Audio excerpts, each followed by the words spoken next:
All right, listeners, welcome back. John and I are coming in on a heated discussion right now. But we wanted to pause before we got into it too much further. So, welcome to He Said, She Said of Wild Well Together. We are so glad that you are here. This week, we are talking about decision fatigue and how to combat that.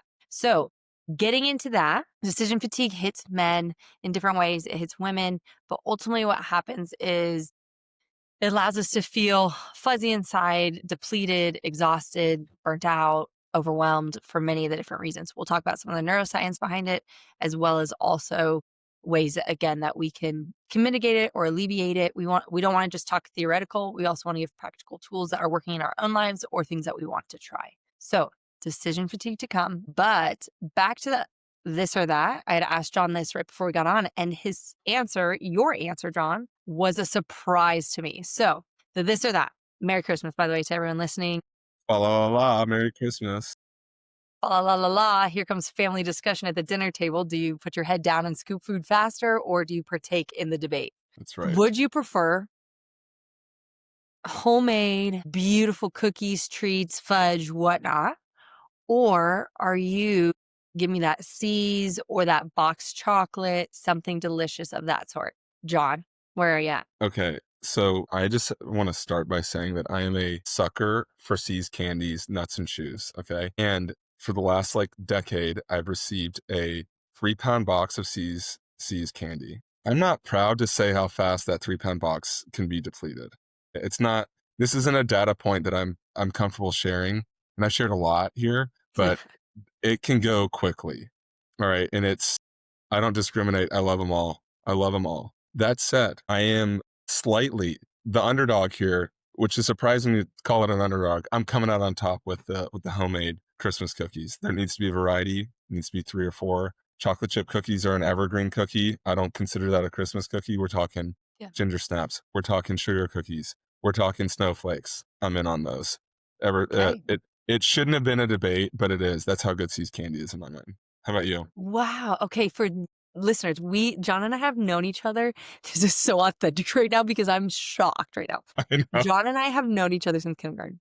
If you're just tuning in, some of my childhood highlights and adult highlights are going to your house for the spread of dessert. Yes, the food too. Your family's phenomenal cooks, but the spread of dessert. And it wasn't just like, oh, here's a cookie. It was, here's 5 different things you can choose. Here, maybe some fudge, or for sure, then like Christmas crack. I think that's even what y'all call it. I don't know.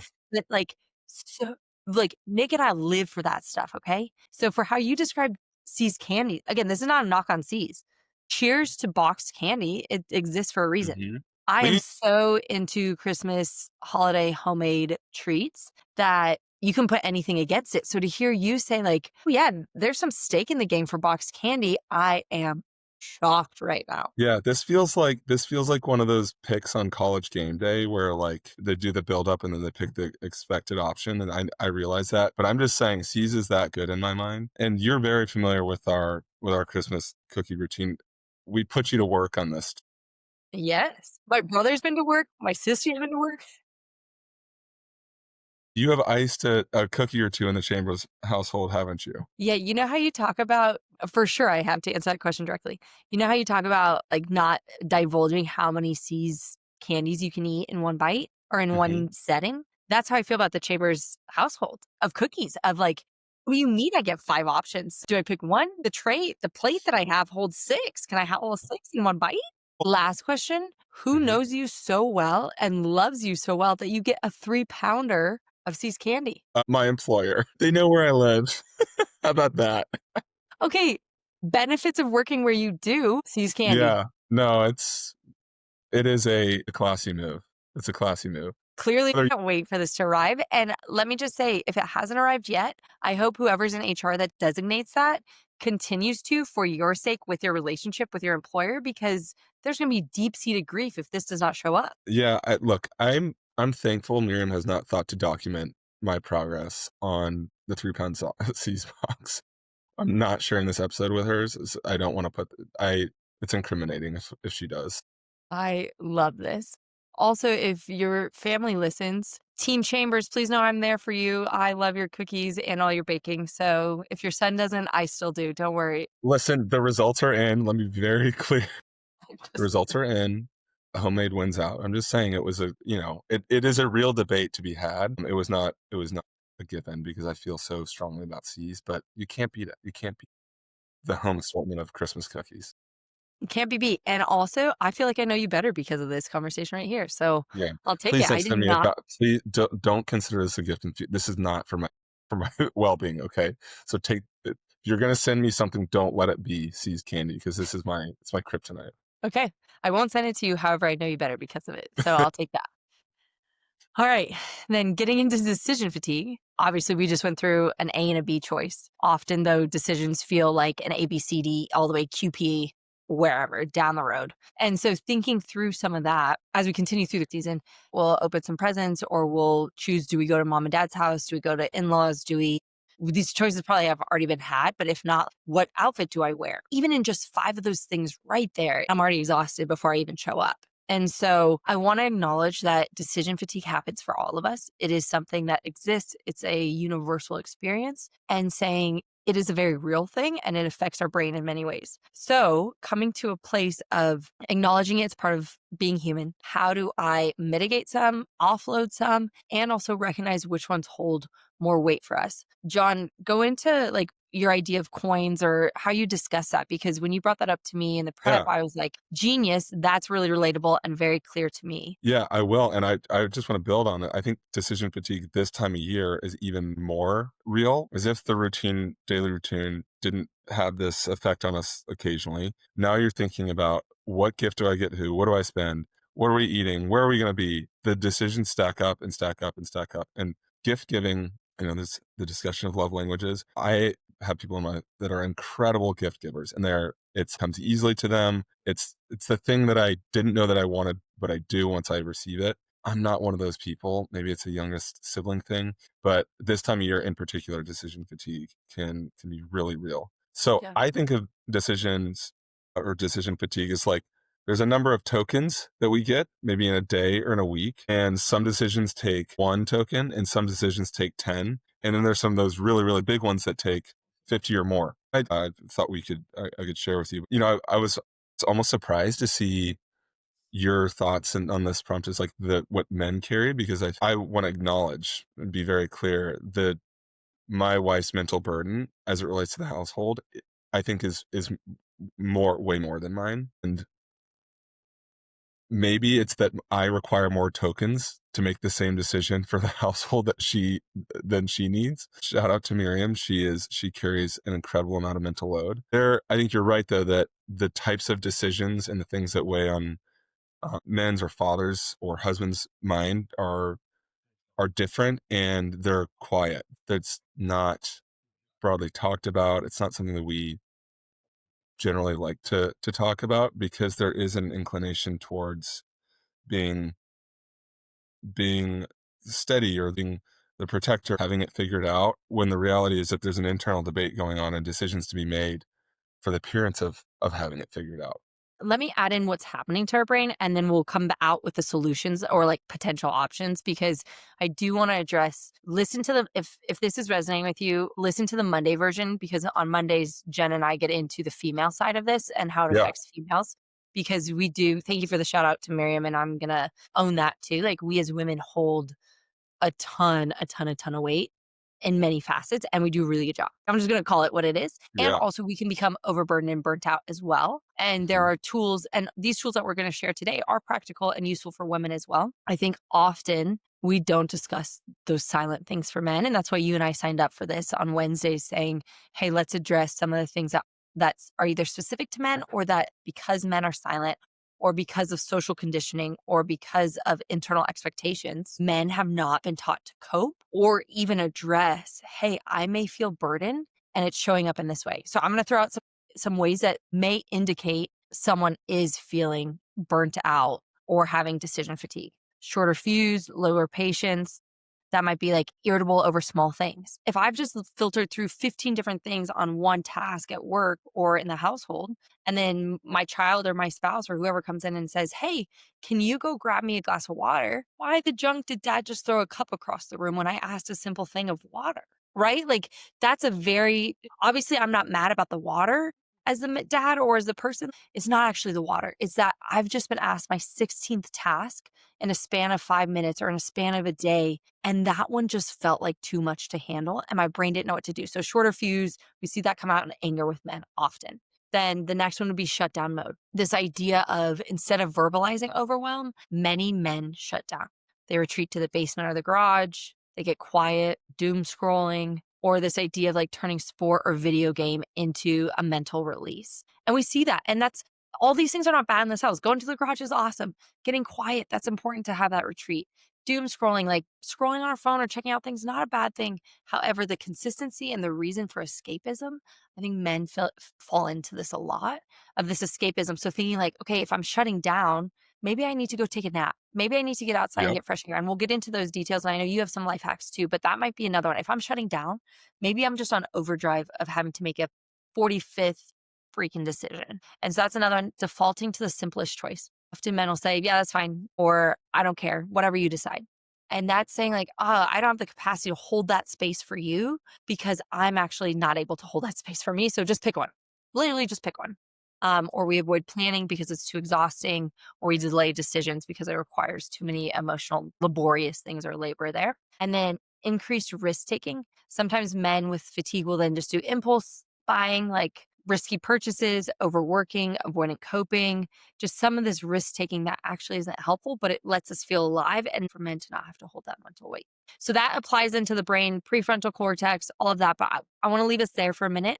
I'm going to call you out.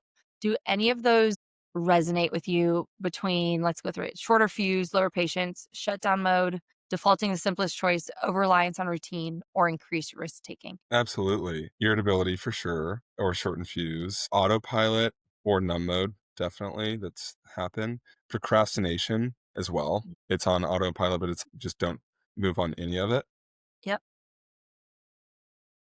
And or maybe that's avoiding choices. It is manifests in procrastination. I can't say or zoning out, yes. I can't say that the increased risk taking is there yet or big decisions. I'm haven't like purchased a sports car yet, but I'm wondering if this is why midlife crises are a thing, or maybe that's when I buy a boat, is when I'm just so decision fatigued. So in that case, not the worst thing that could happen. But Yeah. like I identify with most of these things, but and I say that jokingly. I also understand that this could show up in really unhealthy ways with like substances or Yeah. other like vices.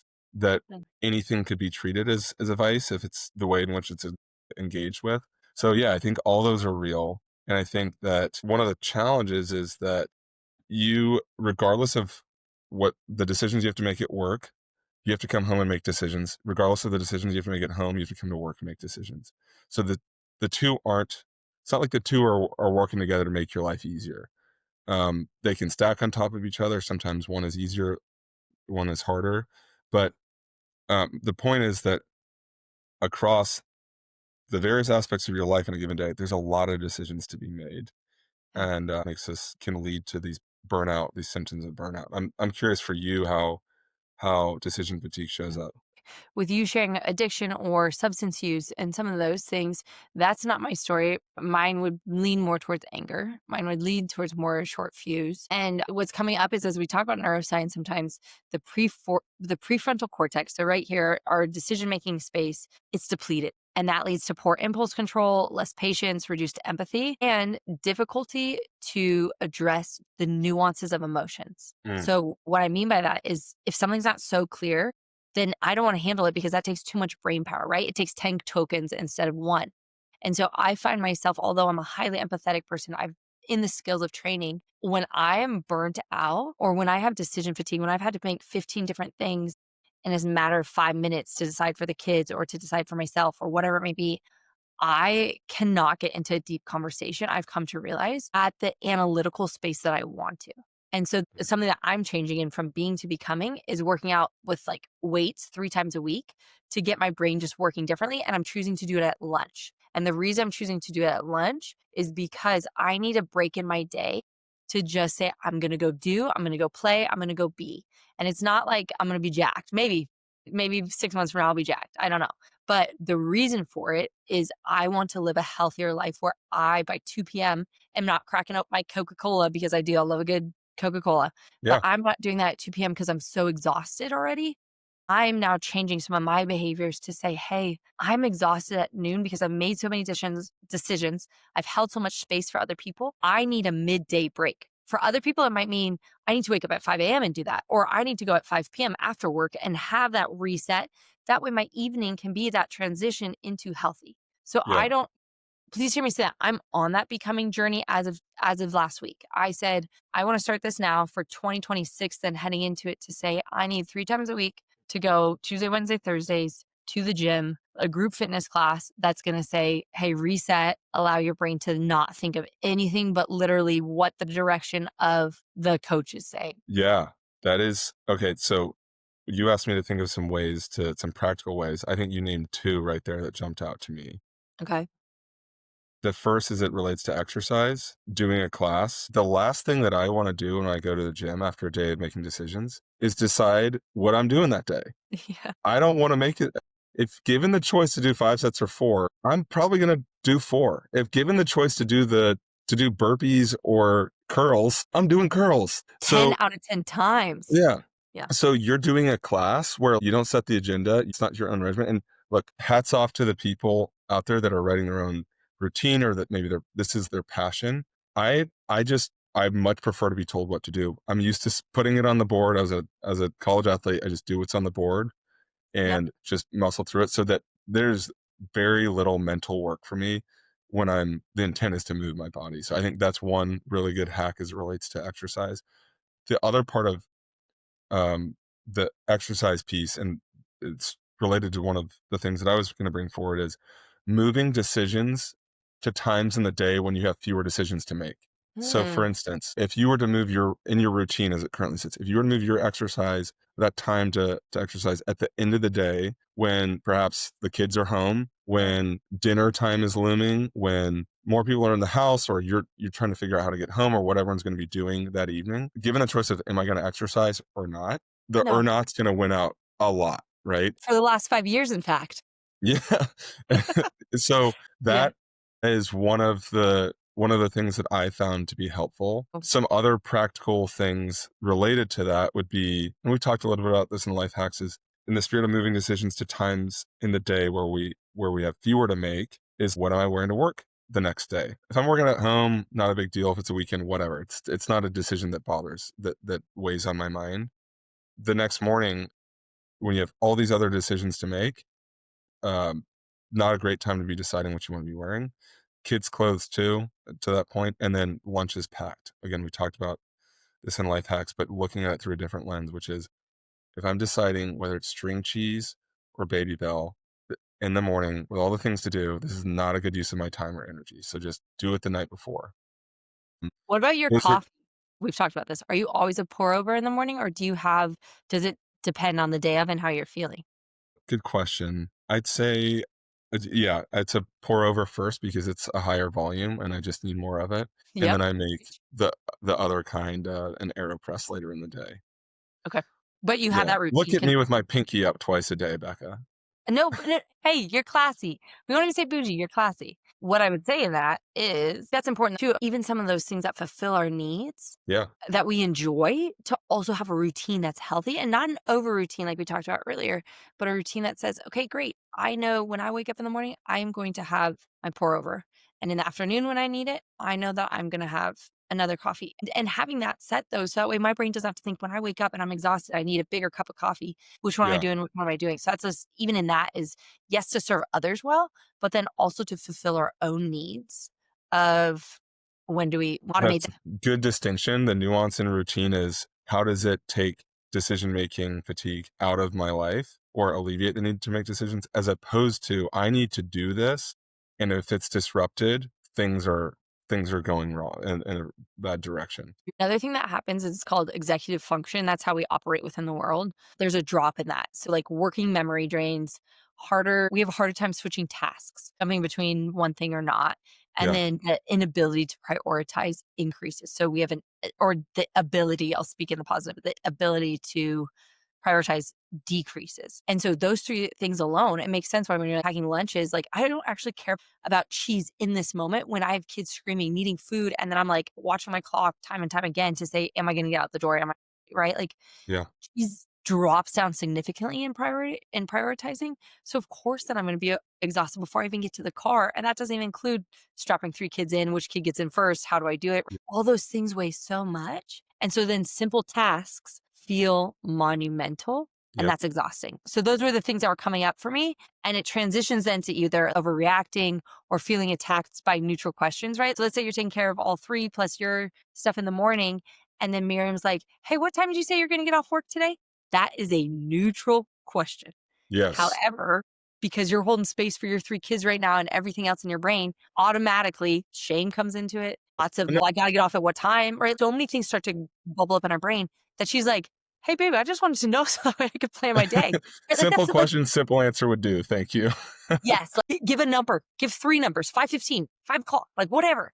Right? That was so neutral. And yet, often in relationships when we're exhausted, a neutral question by someone else is perceived as if our amygdala or our hindbrain is perceived as if we're being attacked. Because what happens is if the prefrontal cortex goes away, our brain then is flipped up and it's this idea of the amygdala, the detector for threat, is like, oh my gosh, I'm threatened by my wife. She thinks I don't work hard. And she's like, babe, again, I love you. I need to make dinner, right? It's probably even Yeah. about serving you. And it's like, hey, I just want to know what time I need to have dinner ready so that way it's hot and it blesses you at the end of your workday. And meanwhile, we're like, she thinks I don't work hard. Like there's all Or I those work things too much, or that I'm prioritizing work over everything else. Yeah, and decide, totally. take those three decisions and decide which one's actually true and let that ruminate for the whole day.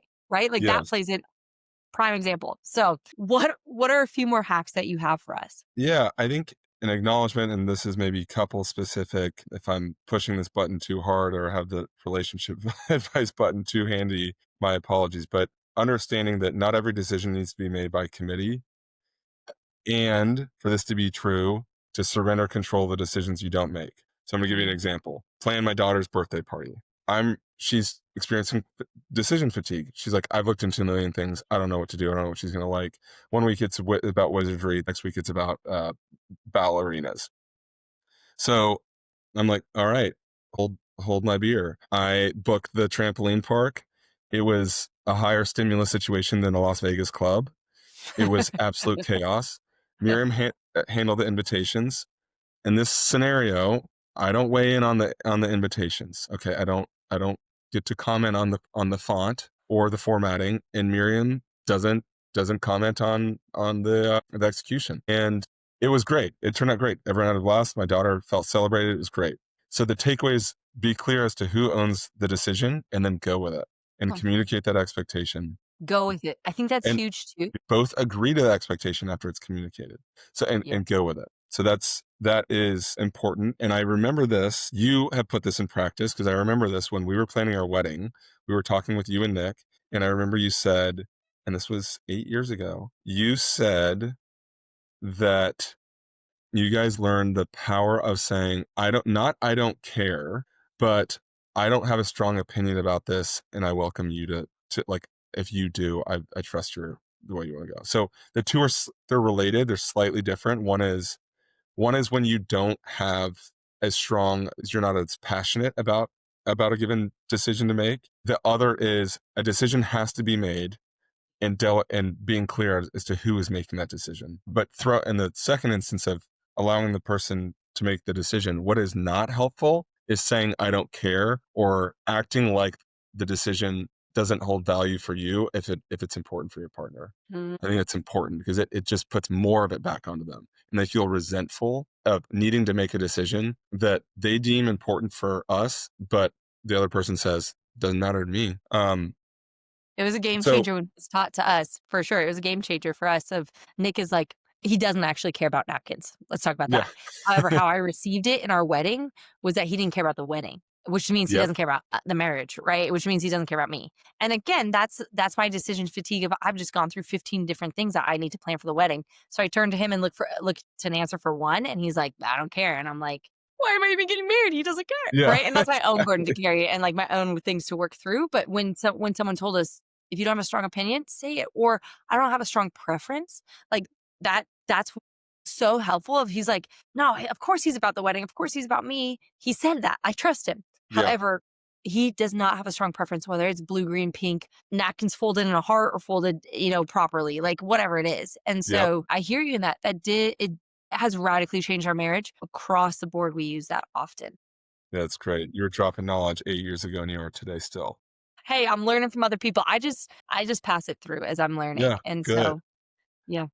Okay, and then the last one I have for now is setting time for big decisions. This can be hard to do sometimes because big decisions come at you in ways that you can't anticipate it. But where possible, we try to set time aside. And I wish I could say I had my stuff together so much that it was like, on this Saturday, we're going to talk about this Yeah. big thing. If you can do that, great. This for us is road trips. Anytime of an hour or more drive, 45-minute or more drive, and we can get the background noise, everyone calm down, and Miriam and I can have a discussion. That's where discussions that impact the intermediate to long term for us or our family are done. And this can look different ways for different people, but I think it is probably not in our best interest to try to tackle big decisions at the end of a day because that's our free time. Probably not the to the point you just made about executive function and I made about using our tokens. Probably not good to spend our ten token decision at 8 or 9 at night when we've done a full day of decision making. So that's what I'm going with. Those are what I've discovered so far. I'm really curious to hear if other listeners have other things that they've done to help with decisions in the business world. There's all sorts of urgent versus important kind of mapping. This is of basically it's used to decide whether we or not we need to make a decision on this now. So there's a lot there, but I'm curious if in a practical ways as we walk around, not thinking like consultants, but thinking as our on our human side, if there's other things that have helped our listeners to make decisions or alleviate decision fatigue. Yes. Please send those in. Men, you hold a lot of weight. You have to make the decisions and then also the pressure to act like you're unaffected by those decisions. That's a double decision right there. And so please hear me say women do that too. Listen on Mondays. Men, thank you for the life that you live and also do the healing, offload as much as you can so that way you can be present. We need present men in this world. And so as a person who operates around men often and respects men tremendously and is so grateful for y'all, please, please, please do the work and also share out. We don't want people to feel alone. For those of you who are further along the road, I think like right now I have like an old man in my mind where I'm like, just like be in your garage smoking your cigarette or doing whatever you're doing, working on the car or whatever, and like empower us by sharing your wisdom, whoever it is. Like, and if you're 15 or 18 and you've already been given the blessing of this wisdom, like bear with us because to John's point, like we want to know, we want to learn these life hacks. We believe in them. There's different ones that have changed our lives based on what John shared with us and vice versa. And so please do share. We also realize that the holidays hold a lot of weight and also let it be fun. Pick something that's joyful, that's fun, find meaning in it. Eat a C's candy, make your own candy at home. We're grateful for y'all. Amen. We'll see you in the new year, everyone. Yes. Cheers. Take care, y'all. Cheers.